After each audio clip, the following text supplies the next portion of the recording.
Ya. Una vez en la cabeza como una vez. Perfecto. Ya.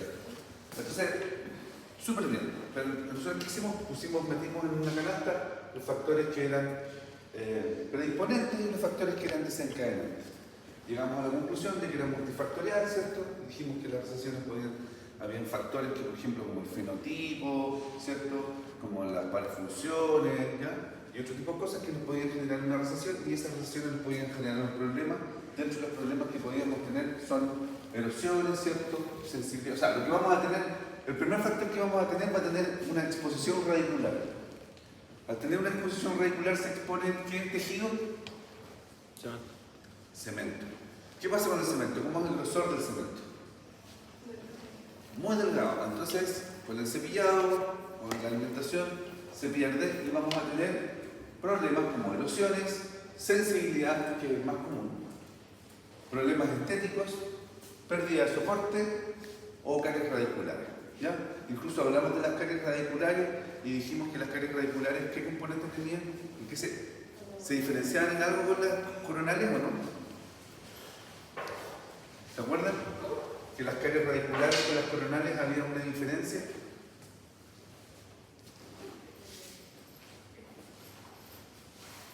¿Se acuerdan? Dijimos que hay que tener caries coronal para tener caries radiculares. No, ¿ya? ¿Por qué? Porque normalmente tienen un componente bacteriano diferente, una composición de las flores diferente. ¿Ya? Doctor, ¿por qué hay veces que cuando hay una recesión la raíz se puede ver más amarillenta o se puede ver del mismo color que la corona del diente? Depende del color del diente. ¿Qué es lo que determina el color del diente? La dentina. ¿La dentina? Porque el esmalte tiene color, No. ¿cierto? Son prismas, ¿no? ¿Qué pasa con los dientes en los años? ¿De qué color se van colocando? Más amarillento. Amarillento ¿Más oscuro. amarillos? Más café. Más café, ¿cierto? Se ponen más grises. ¿Y por qué se ponen más grises? Porque se va calcificando. Por la obliteración del luz. Entonces, ¿qué pasa? Que la luz, recuerda, es un haz de luz que rebota enfrente a un sustrato. Si yo te coloco un vidrio así como polarizado y te lo coloco en un fondo blanco o en un fondo negro, te van a dar distintos colores. Entonces, los dientes van cambiando color, ¿ya? Tiene que ver mucho, por ejemplo, con el sustrato, que es con el tipo de dentina. Entonces, las raíces a veces se pueden ver del mismo color, básicamente por el grosor del diente. ¿Ya? Si son caninos, normalmente los caninos tienen parafunciones y tienen una obligación mayor. Si ustedes se fijan, los caninos siempre tienen medio tono menos que los dientes, los 4 sucesivos. O sea, por ejemplo, si tú tienes una 3 a 3 a 3, en este puedes tener una 3 a 3, 5. ¿No? De hecho, el gran error que cometen los restauradores es que les mandan las teclas de piano, ¿cierto?, monocromáticas, y uno las mira y dice, ¿o no? O sea, uno está mirando la tecla y dice, carita. Y eso es lo que vende hoy día, o sea, me estoy escapando del tema, pero lo que vende un poco ahí son patrones de estética que tienen normalmente las escuelas norteamericanas. ¿Ya? Esos dientes blancos, ¿ya? Incluso sobrecontorneados, son horribles. En cambio, nosotros tenemos una escuela un poquito más europea, más latina, también más brasileña, que tiene que ver, sobre todo, más europea que brasileña, porque a los brasileños también les gusta harto la carilla blanca. ¿Ya? Nosotros asociamos belleza Con naturalidad. a naturalidad y salud. ¿Ya? Entonces, nosotros cuando vemos un diente que está sano, incluso alguien que no es dentista, cuando ve a alguien que está sano, ve belleza. Pero por ahí. Entonces, cuando tenemos hipersensibilidad, ¿qué es lo que es la sensibilidad? ¿Qué es lo que pasa? Se expone la raíz, ¿cierto? Se pierde el cemento y ¿qué queda expuesto? No, pues se fue el cemento, lo sacamos. Lo cepillaste, como es delgadito, no es más allá del grosor de una lámina de papel. ¿Qué es lo que va a exponerse? La dentina. Y va a doler la dentina, ¿no? ¿Cierto? Va a doler. Entonces, vamos a hablar de hipersensibilidad, por ejemplo, un estímulo doloroso, agudo o crónico, que puede aumentar por agentes irritantes químicos como ácido o dulce, irritantes térmicos como líquidos fríos o calientes, o simplemente por el paso del aire. ¿Han tenido algún paciente o algún familiar que les diga, hago así y me duele? ¿Sí? ¿Le han dolido alguna vez los dientes con el frío? ¿Sí? ¿Se han comido así una cevichada, así, unos ceviches o limón? Y después se metieron los dientes y dicen, los pacientes dicen, tengo los dientes destemplados. Ese es el término que uso. Esto puede formarse en forma crónica y puede generar un problema. El tema del dolor va a ser súper subjetivo entre paciente y paciente. Hay pacientes que van a tener más dolor, otros que van a tener menos dolor. ¿Ya? Entonces vamos a tener que hacer un diagnóstico diferencial. La hipersensibilidad va a ser siempre localizada y corta, es decir, parece una pulpitis irreversible. ¿Ya? En el fondo tocas, te da el estímulo y duele. ¿Ya? Pero la pulpitis ya va a ser un dolor difuso, de más larga duración, pulsable. Es decir, el paciente recibió el estímulo y quedó con una sensación de molestia. ¿Ya? Y después tenemos los cuadros de pulpitis irreversibles que ya la solución va a ser la endodoncia. Entonces, en el tratamiento vamos a tener que buscar, primero, eliminar los agentes irritantes. Y esto es lo que vimos en la clase pasada, que tenía que ver con la multifactores que pueden causar recesiones. ¿Ya? Entonces tenemos estrés, fricción, biocorrosión. Entonces tenemos que ver cuál de todos estos agentes está funcionando o está trabajando para generar esta recesión. Y tenemos que empezar a ver. El paciente consume ácidos, es muy bueno para el limón, que es lo más común. ¿Ya? El paciente está usando un cepillo muy duro, como en el video que vimos, ¿se acuerdan del paciente que se cepillaba así como que se iba a acabar el mundo? Entonces vamos a tener nuestros factores etiológicos y predisponentes y tenemos que identificarlos. Y vamos a tener la hipersensibilidad. Entonces, hay 4 teorías que hablan de la hipersensibilidad y del dolor. Las mencionamos, yo ya mencioné una en la clase pasada que mencioné la teoría hidrodinámica. Pero esta es la teoría del mecanismo traductor, que lo que dice es que existen fibras alrededor del odontoblasto y que estas son estimuladas al tocarlas. La teoría de la modulación, la teoría del control de entrada y vibraciones y la teoría hidrodinámica. La que más manejamos y la que nosotros como que siempre nos pasa cuando es la teoría hidrodinámica, que tiene que ver con igual que los frenos hidráulicos, bombeo de líquido a través, ¿cierto?, de estos túbulos, ¿ya? Que lo que va a hacer generar que esa presión vaya a generar el dolor. ¿Ya? Entonces por eso yo les decía, ¿qué pasa, por ejemplo, cuando uno consume algo frío? Va a haber una contracción y va a haber un movimiento líquido. Cuando hay algo caliente, pasa lo mismo. Cuando hay algo que está muy concentrado, les di el ejemplo de la miel. ¿Se acuerdan? ¿Ya? ¿Y por qué dolía cuando uno se pone miel? Por el cambio de presión. Es un cambio osmótico. ¿Ya? Como tiene más concentración, va a tratar de tomar la sal y va a llevar el líquido a seca. ¿Ya? Y lo mismo con dulces. Lo mismo con dulce. Entonces, la primera opción, siempre para el dolor, para la hipersensibilidad, que es una consecuencia de la recesión, va a ser tratamiento farmacológico. ¿A qué me refiero con tratamiento farmacológico? Pastas de sensibilizantes. Pastas de sensibilizantes, de uso local, e incluso en algunos casos nos podemos apoyar con antiinflamatorio o analgésico cuando el cuadro está en una fase aguda. Básicamente van a tratar de disminuir el impulso nervioso o van a tratar de hacer una oclusión de los túbulos dentarios. Y esto se puede hacer tanto en la clínica como en la casa. Es decir, existen productos que se aplican en la sesión con el paciente y otros productos que uno dice, úsalo tantas veces en el día, de tal manera, ¿ya? Y con eso se le da el dolor. ¿Conocen alguno? La Sensodyne, probablemente. Calistop, ¿ya? ¿Qué es lo que tiene el Calistop? Flúor, ¿ya? ¿Qué más? Doctor, ¿esas pastas en pacientes que tienen sensibilidad las tienen que usar solamente por un tiempo para que se ocluyan los túbulos o es de forma permanente? Tienes que fijarte en los factores causales. Pacientes que, por ejemplo, tienes que ver si el paciente domina la técnica o no. Normalmente el paciente lo usa en forma permanente. ¿Ya? ¿Pero qué otro? Ya tenemos Calistop. Sensodyne, ¿ya? ¿Por qué? La otra son otras marcas, Ya, pero vamos, dale. Viti, por ejemplo. Viti Juan. Sensibilidad. Viti sensible, ¿ya? ¿Cómo no?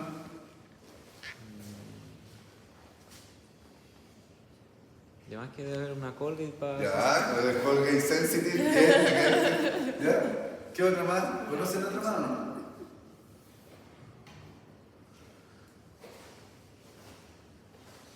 ¿Y cuál será la diferencia? ¿Qué más? Hay otra que se llama Sensai, ¿cierto? Hay otra que se llama... Hay varias, ¿ya? Pero no todas tienen lo mismo, ¿ya?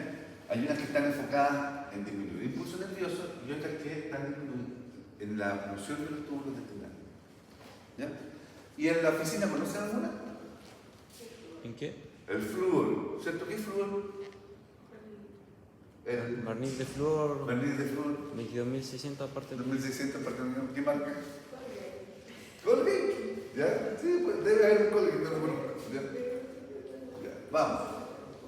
Fíjense, en la evolución de túbulos dentinarios vamos a manejar todos estos fármacos: nitrato de potasio, cloruro de estroncio, fluoruro sódico, cloruro cálcico, nitrato de plata, oxalato monopotásico y oxalato dipotásico. Los oxalatos tienen muy buen resultado, los nitratos potásicos también. Entonces, vamos a tener que fijarnos qué es lo que vamos a encontrar. Las sales de oxalato tienen mejores resultados, ¿ya? Solo que anda mejor en la boca. El nitrato de plata tiene un efecto pigmentado, menor resultado que las sales de oxalato. ¿Dónde más ocupan el nitrato de plata? El que se utiliza en pediatría. Bien. ¿Y cómo? ¿Y ¿Y quiero que se acuerdan cómo es ese o no? El negro. Claro, así Es como para- quedan los niños, que quedan así como... Parece como si tuvieran caries. negro, sin caries, ¿no? Entonces también funciona, pero no se usa por los efectos estéticos. Nitrato potásico al 5%, cloruro estroncio al 10% y el fluoruro sódico al 2% no tienen efecto sobre la disminución de la permeabilidad capilar. Es decir, estos no andan muy bien. La alteración de la actividad neural de la pulpa con disminución de la excitabilidad, es decir, que la transmisión nerviosa se mantenga, ¿no? El ion potasio reduce la actividad neural intradental, el ion nitrato no es efectivo como reductor, el ion sodio aumentará la actividad, el oxalato fue efectivo en la reducción, el cloruro calcio y magnésico resultaron inferiores que el ion potasio y el cloruro estroncio efecto inferior que el oxalato. Es decir, en los estudios se empiezan a encontrar distintos resultados. Pero ¿qué es lo que...?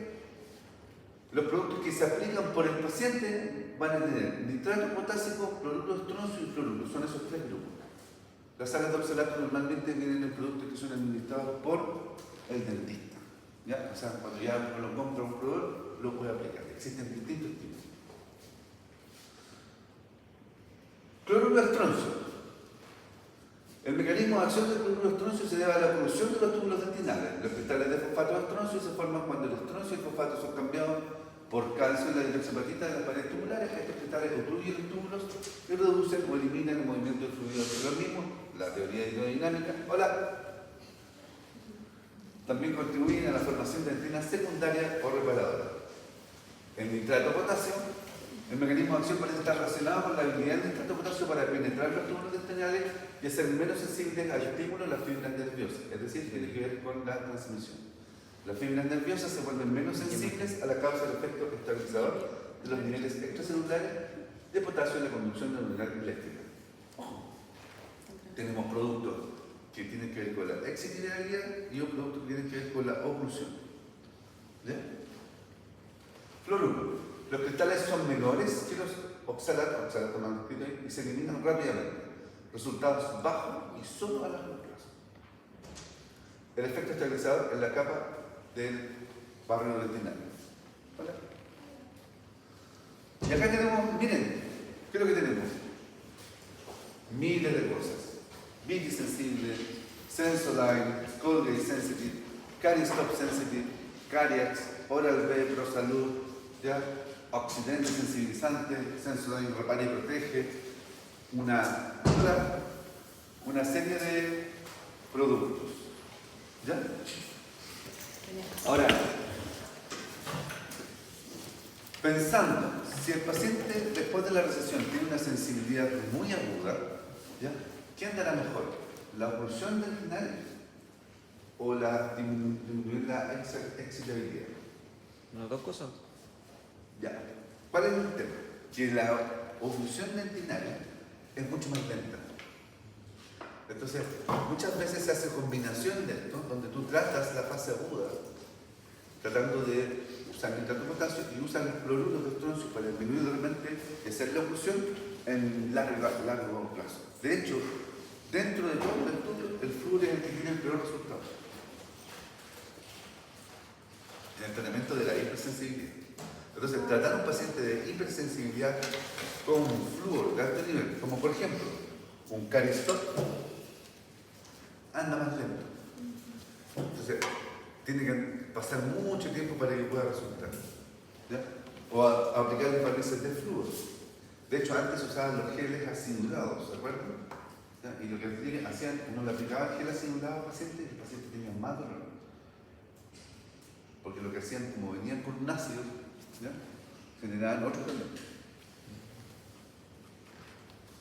También está, por ejemplo, el Sensillin. Personalmente es el que más uso. ¿Ya? Si ustedes se fijan, tiene nitrato potásico, fluoruro sódico. ¿Ya? ¿No? Y este viene, las formulaciones pueden ser en pasta, en colutorio o en gel. ¿Ya? Va a depender del producto. Entonces, normalmente los geles vienen con una concentración un poquito mayor y se aplican en fases agudas y las pastas se aplican en el tiempo.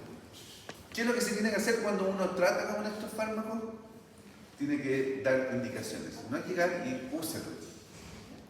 ¿Cierto? ¿Qué le voy a decir yo al paciente? Que haga quizá un cepillado lento, que no se enjuague la pasta. ¿Ya? ¿Qué otra cosa debiera acompañar a esto? Si el paciente está con dolor ahí atrás. ¿Qué puede ser? Ya, si el caso es muy agudo, yo puedo tratarlo con un analgésico, ¿cierto? Y puedo bajar un poco los niveles de dolor. ¿Cuáles son los factores irritantes que vamos a tener? Estímulos fríos, calientes. ¿Ya? ¿Y? Evitar esos estímulos. Sí, ya. No consuma cosas con hielo, no consuma café muy caliente. ¿Qué más?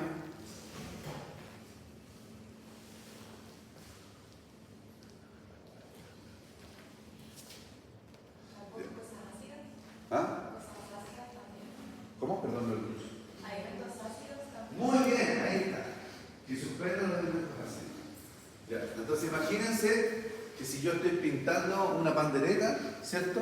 ¿Ya? Le estoy tratando de colocar un barniz, ¿no? ¿Ya?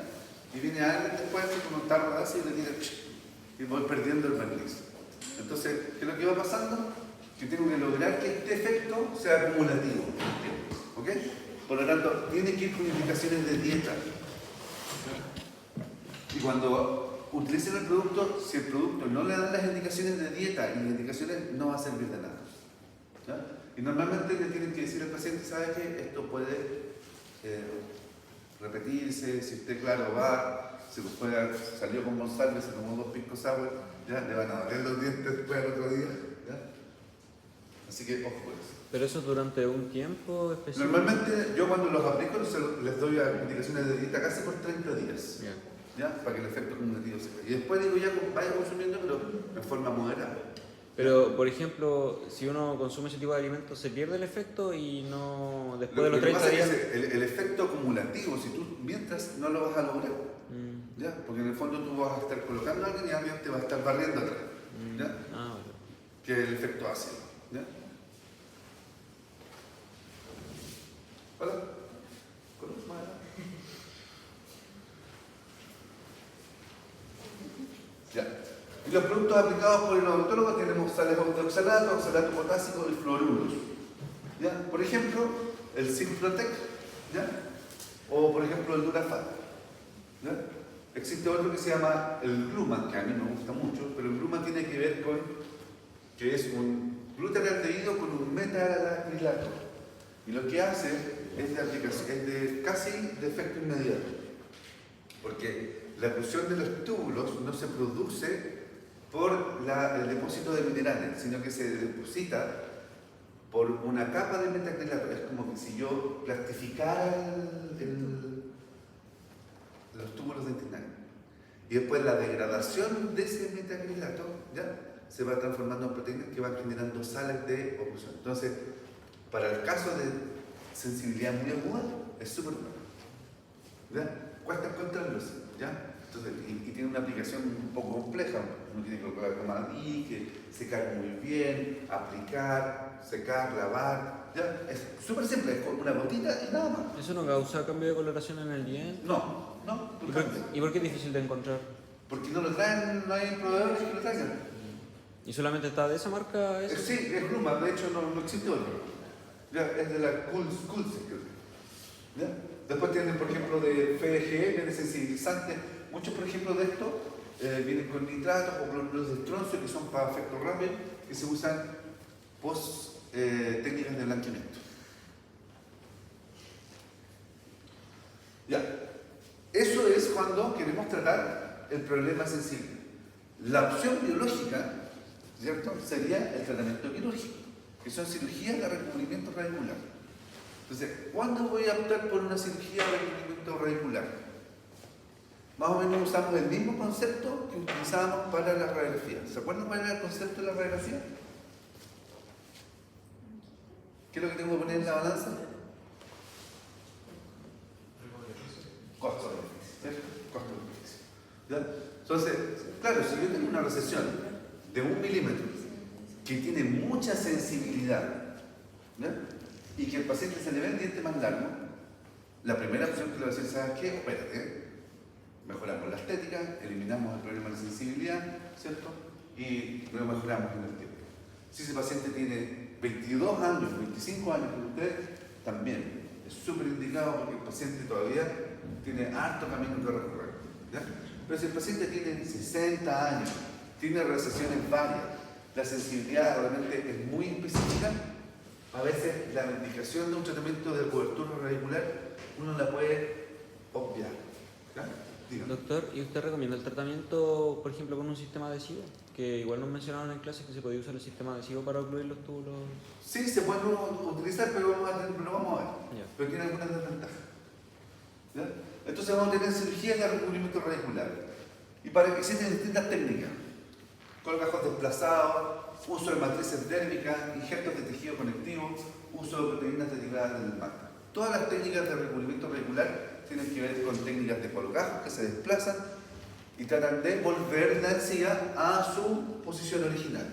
Al colocar la encía en su posición original, que debiera ser 1 milímetro o al nivel del límite de medio cementario, ¿qué es lo que vamos a tapar? El cemento. El cemento. La verdad que el cemento ya se fue porque ya expuesto se va rápido. Vamos a tapar la dentina. Y al tapar la dentina vamos a tener un efecto que ocluye y que no va a generar sensibilidad. Ojo, la hipersensibilidad también existe en pacientes que no tienen dentina expuesta. ¿Ya? Que tienen que ver a veces con esmaltes muy delgados. ¿Ya? ¿Qué es lo que tienen que saber ustedes? ¿Y qué es lo que tienen que manejar? Ustedes tienen que manejar el pronóstico de recubrimiento, es decir, cuándo yo debo indicar una cirugía y qué es lo que puedo esperar de una cirugía. No me interesa que ustedes hagan la cirugía porque para eso van a tener que hacer un posgrado, hacer, caerse, tropezarse, ¿ya?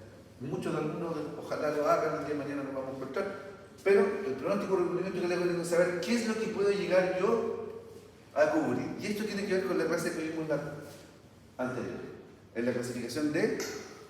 ¿Se acuerdan? No vino. De recesión. ¿Cuál era la clasificación? La otra. Acuérdate de Cairo, como de... ¿no? ¿no? Y la de Miller era 1, 2, 3, 4 y la de Cairo era 1, 2, 3. Ya, 1, 2, 3. ¿Ya? Entonces, básicamente la clasificación de Cairo, que es la que más se usa ahora, donde tenemos la 1 y 2, determina el pronóstico de recubrimiento radicular. ¿Cuál es la clave que yo les voy a enseñar? Lo que ustedes tienen que aprender, y dijimos, la clave para determinar una recesión radicular, en su clasificación, ¿qué es lo que es? ¿Ah? Las papilas. Es decir, este es un punto, pero la clave va a estar en las papilas.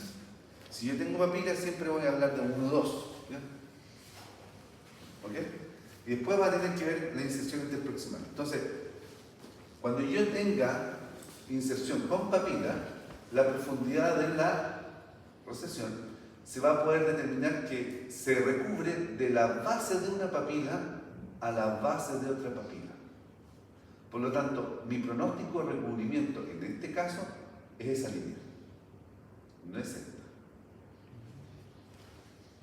En este caso, por ejemplo, tengo la posibilidad casi de recubrir completo la 1, la 2, 2.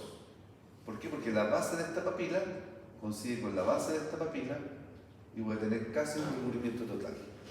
¿Ya? Lo mismo acá. Pero es distinto si yo tengo pérdida de papila o tengo alguna migración del diente, los pronósticos de recubrimiento van a ser menores. Doctor, ¿y a qué altura determina la base de la papila? Ahí. Del límite amenazamentario al límite amenazamentario. Entonces, fíjate, por ejemplo, en el resultado de este caso. O sea, aquí tuvimos recubrimiento del 100% de esta, casi del 90%, de hecho ahí tuvimos que ayudarnos con una resina. ¿Ya? Fíjate acá ya le hicimos una resina, porque como yo ya tengo claro cuál es mi pronóstico de recubrimiento, la resina yo la hago antes de hacer la cirugía. ¿Ya? ¿Por qué la quiero hacer antes? Porque quiero lograr un buen pulido, quiero lograr una continuidad de la pieza, de tal manera que cuando ponga mi colgajo yo pueda lograr el recubrimiento. Yo sabía que no podía llegar hasta acá. Por lo tanto, hago el recubrimiento de esta zona o la restauración, que es la falta de sustrato dentario, antes. Y si se fijan, ahí se nota. ¿No? ¿Se dan cuenta? ¿Se ve? Ahora, lo ideal es que el colgajo, yo le dije, no va a pegarse sobre la resina. Entonces no puedo hacer una resina y encima hacer una cirugía. Se inventa a veces, se hacen algunas, pero no es lo ideal. Tiene que ser sobre el diente. ¿Ok? Entonces fíjense, acá tenemos distintas recesiones, ¿ya? Donde se trabajan en conjunto y tuvimos resultados dispares. Por ejemplo, ahora, este resultado dispar tiene que ver a veces también con el proceso quirúrgico. ¿Ya? La mano del dentista va a influir mucho. Entonces, por ejemplo, pero acá tenemos una alta cobertura, ¿ya? Acá tenemos, por ejemplo, una alta cobertura de este, ¿ya? Pero en este, por ejemplo, tuvimos una pequeña recidiva. ¿Ya? Ahora, ¿qué es lo que nos sirve la cobertura regular? También nos sirven estas cirugías para mejorar el fenotipo. Es decir, si la encía estaba muy delgadita, mejorar el grosor de estos tejidos para evitar de que se vayan desgastando y vayan teniendo abrasión.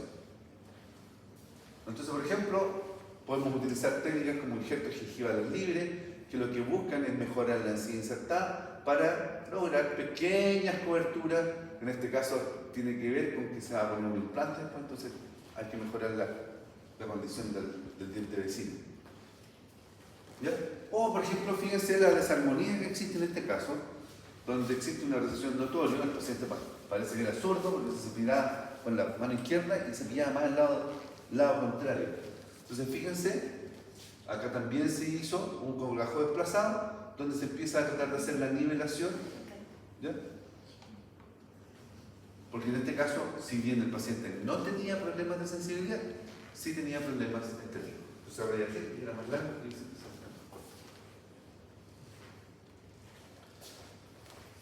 Este no se ve, pero se lo logré bajar. Casi todos estos injertos se hacen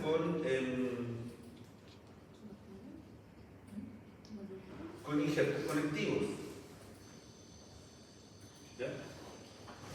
Pero también existe la opción de hacerlos con materiales que son matrices térmicas. ¿Ya? Y las matrices térmicas pueden ser de origen humano o de origen bovino. Básicamente son como lo mismo que se usa en los pacientes que son quemados, ¿ya? Y que se colocan sobre los dientes, se usan estas matrices térmicas. Y en este caso estamos haciendo un tratamiento para cubrir recesiones del grupo 5, donde vamos a aplicar todo ese periwin, ¿ya? Que es una matriz térmica, en este caso se llama Oracel, ¿ya? Se suturan, son microcirugías, ¿ya? Y ya tenemos un colgajo en la zona del grupo 5, ¿ya? Donde no se hicieron limitantes, sino que se hace como un bolsillo. Doctor, Sí. ¿ocupa de paladar? Sí, no, okay. Y todos los otros que te mostré eran de paladar. Ya. De hecho, el paladar es el gol estándar. Pero a veces, por ejemplo, hay pacientes que no quieren sacarse de paladar, o a veces hay pacientes que tienen el paladar muy flaco. Entonces tú vas al paladar, la anestesia, y cuando vas a sacar, sale una capa de tejido conectivo de 0,3 que se te va a desarmar entero y Doctor, ¿y los colgajos de paladar queda el hueso expuesto o el periósteo queda? siempre deja el tejido conectivo pero no deja hueso. Y cuando uno hace el colgajo, después tiene que prepararlo afuera o así mismo como Se prepara un poco, se hace depende si lo va. Hay técnicas ahí donde tú lo vamos a ver en la clase cuando veamos cirugía. Hay técnicas donde tú sacas el epitelio o sacas solamente el tejido conectivo en paladar. Pero fíjense cómo estamos tratando de meter ese pedigüín, ¿ya? Sin haber levantado las papilas.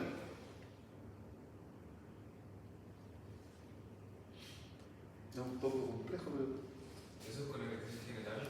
No, es anestesia local. A un tiempo aproximado de una cirugía de esta es como hora 45, hora y media. Paciente que cuando uno parte, 2 horas y media. ¿Ya? Y en manos de alguien muy hábil, 1 hora o 45 minutos. Entonces, son técnicas predecibles pero complejas. Muy complejas de hacer. Doctor, ¿y usa articaína?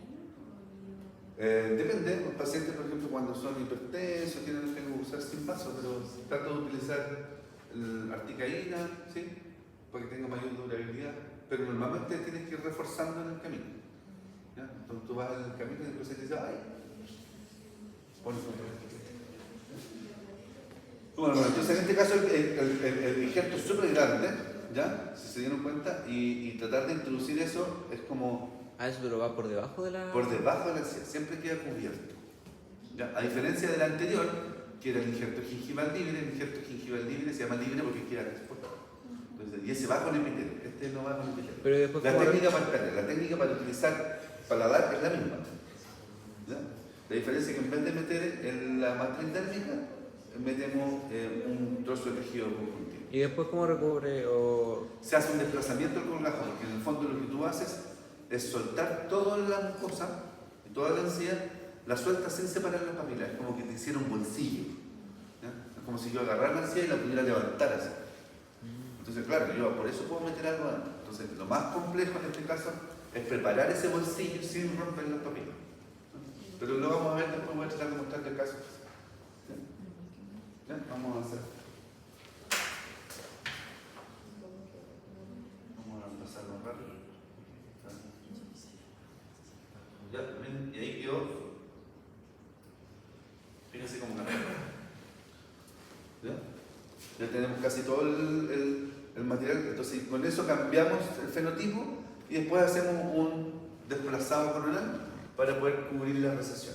Y después se genera un efecto que se llama creeping attachment, que con aumentar los tejidos, ¿cierto? También tienden como a volver a reptar y tapar la recesión. Pero nuestro pronóstico en este caso va a estar dado por la altura de las papilas y las bases. Por lo tanto, yo no va a tener cobertura completa en este paciente. Y va a ser un fenotipo grueso, ¿cierto? Cambia a un fenotipo grueso. ¿Y cuánto Pero tiempo? fíjate que con las matrices térmicas el efecto no es tan duradero. Y hoy día, el año pasado salió un paper que incluso los pacientes que se les colocaba tejido conectivo, donde uno cambiaba el fenotipo, a los 15 años, 10-15 años, ya el paciente volvía a tener el fenotipo. Es decir, tú lo engrosabas y como que se seguía a perder. Doctor, y después de hacer eso, ¿cuánto tiempo después se puede hacer la elevación? No, pues se hace al tiro. La elevación, el colgajo, se hace aquí en el mismo momento. Ah, vale, no hay que esperar que se... No, no hay que esperar. Ah, vale. Ahí mejoró bastante, ¿no? Ya.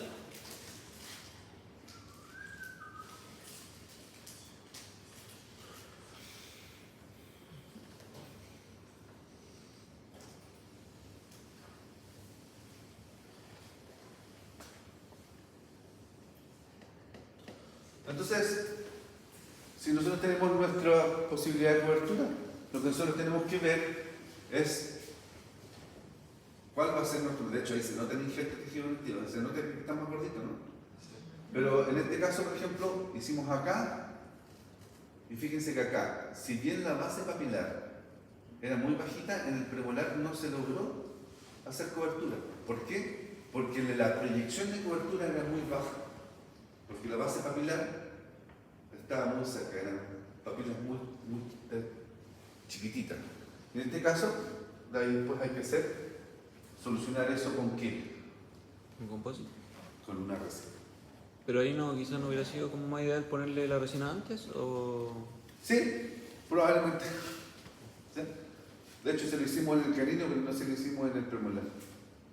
¿Ya? De hecho, también otras técnicas, cuando existen estas erosiones que son muy profundas, pero que tienen pronóstico de recubrimiento, uno lo que hace en estas fracciones es pulirlas y dejarlas no con ángulos agudos, no con ese efecto cuñado. Entonces, cuando tenemos eso, ya tenemos que ver tratamientos restauradores. ¿Cuál es el que más le gusta a los dentistas? Porque es simple, fácil, barato y se cobra. ¿Ya?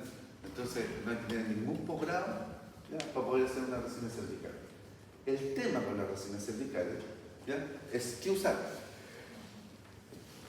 Uso resinas, uso ionómeros, uso cementos. ¿Qué tipo de resina uso?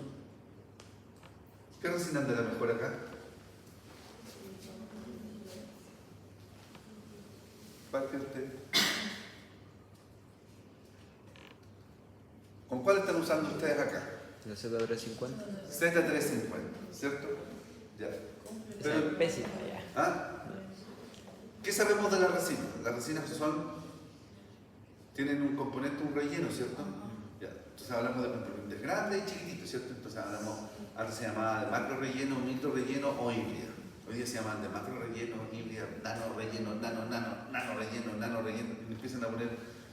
Entonces, ¿qué es lo que tengo que buscar? Son componentes que tengan, ojalá, si el paciente tiene fracciones que tengan alta adhesión 1 a dentina, es decir, tengo que ver si mis sistemas adhesivos sean con una alta adhesión a dentina, porque no me voy a fijar esmalte. Entonces las técnicas adhesivas disminuyen cuando van a dentina, disminuyen harto. ¿Ya? O sea, entre fijarse, por ejemplo, a esmalte o fijarse a dentina, es bastante la diferencia.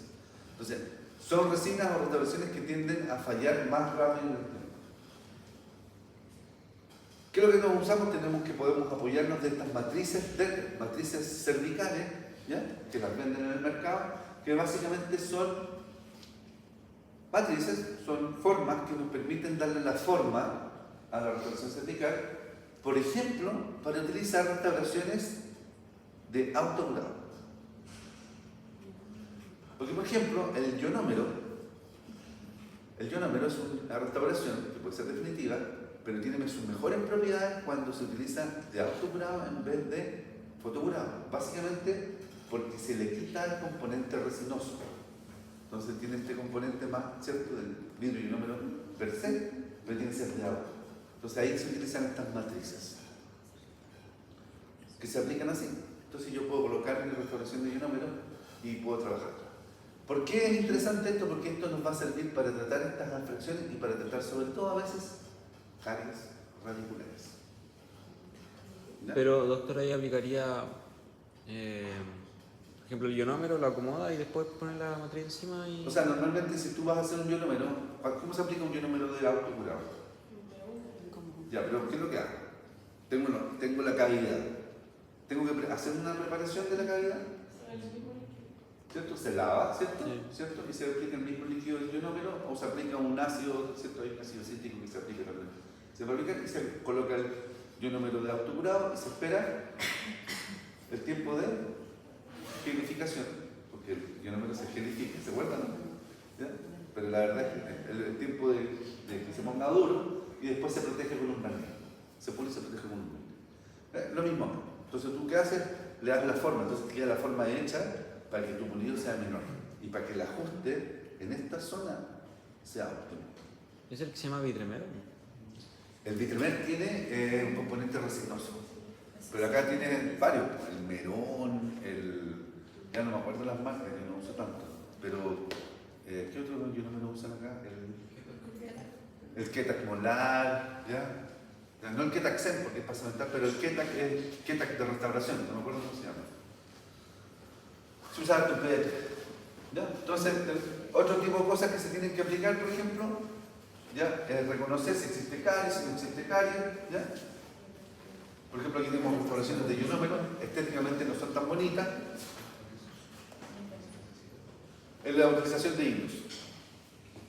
¿Ya?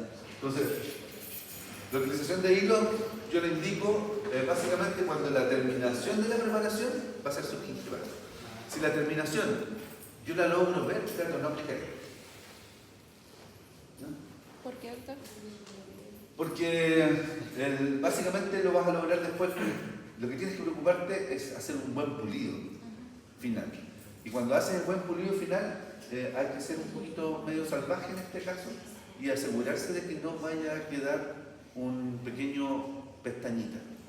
Si ustedes se fijan y revisan en sus pacientes, se van a dar cuenta que la gran mayoría de las restauraciones cervicales terminan con una pestañita. ¿Ya? Fíjense cuando hago una restauración cervical que la pestañita sale a la semana. Y normalmente tiene que ver con que quedan componentes resinosos que se pierden en el tiempo. ¿Ya? Entonces el pulido tiene que ser en el momento y después a la semana o a las 2 semanas revisar eso. ¿Ya? Restauraciones de hielo. Doctor, y con esos pulidos, porque después uno tiene que pasar como cuando queda subgingival, pasar la fresa por debajo de la encía, se genera mucha recesión. Va a sangrar. No, pero recesión. No recesión, depende. Depende de cuando coloques la fresa, porque si te ponen así, no va a generar una recesión, pero si tocas suavemente y llegas a eso, no vas a generar recesión. De hecho, mayor recesión va a generar la presencia de la pestaña, ¿ya? Que un buen pulido. Entonces, claro, a veces tú no lo haces para no meterse en el surco gingival, pero lo que está haciendo es generar un proceso inflamatorio crónico que lo que va a generar es que la recesión aumente. Y es típico que los pacientes vienen y se hacen una recesión cervical este año y a los 2 años ya se les nota el borde. Y después le hacen una más larga, después le hacen una más larga, después le hacen una más larga. Entonces, fíjense acá, están fracciones con problemas oclusales, ¿ya? Interposición lingual. Bueno, hay que recuperar el sustrato. ¿Existirá posibilidad de recubrir esto con cirugía? No, porque no hay papila. No hay papila, ¿cierto? De mi base de papila a mi base de papila, entonces la posibilidad aquí de hacer un injerto es cero. O sea, si ustedes me dirían esto y me dicen, doctor, ¿ustedes deberían hacer? Digo, ya siguió, si se lo enseñé en la clase del 23 de octubre. ¿Ya? Reviso oclusión, hago mediciones si es que tengo sacos, ¿cierto? En este caso utilizo hilo porque necesito llegar al borde, limpieza la cavidad, matriz cervical, grabado, aplicación de adhesivo, en este caso un adhesivo, pues yo prefiero usar en esto sexta. ¿Por la sugería? Sí, y prefiero utilizar resinas fluidas. ¿Ya? Y prefiero utilizar cuando son sectores posteriores, resinas tipo Vultec. ¿Ya? Las Vultec son las resinas de baja contracción, pero que dan una estética mala. Voltec, ¿Ah? las que son como, uno puede hacer incrementos más grandes, ¿cierto? Claro, sobre 2 milímetros. Pero, oiga, y para acomodar bien la resina fluida, porque es incómoda de manejar, o sea, para una Porque, persona... bueno, en este caso no me acuerdo, esta foto de Centenario NIS, pero puedes hacerlo de forma incremental y hacerlo con una última capa con la matriz. De hecho, a mí me gusta el fluido porque tú, sobre todo en los Vultec, ¿ya? Si tienes una buena capa adhesiva, tú colocas la primera gotita de resina y como tienden a ser un poquito hidrofílica, como que solas se van hacia la cavidad. Entonces, por ejemplo, en las técnicas que les enseñan de bases cavitarias con resina fluida, ustedes colocan una gotita de resina fluida, ¿ya? Y esta como que se va sola por los bordes, ¿cierto? ¿Ya? Pasa lo mismo. Entonces, tu última capa la haces con una matriz térmica. ¿Ya? Entonces, aquí estoy con la última, en este caso fue completo, ¿cachai? Con pozo fluido. ¿Ya? Queda así. Y aquí es donde, sin piedad arma, hay que asegurarse de que esto quede extremadamente pulido, incluso puede quedar un poquito sangrando, pastas de pulir, pero asegurarse que aquí va a haber una continuidad y que no va a generar esa prestación. Estos pacientes llegan súper bien después a la semana, ¿ya? Si eso está bien pulido. ¿Ok? ¿Dudas? ¿Consultas? ¿Está bien? Sueño más grande. ¿Sí? ¿Interesante? Sí, interesante. ¿Qué es lo que van a hacer ustedes más de esto? Es la aplicación farmacológica. ¿Ya?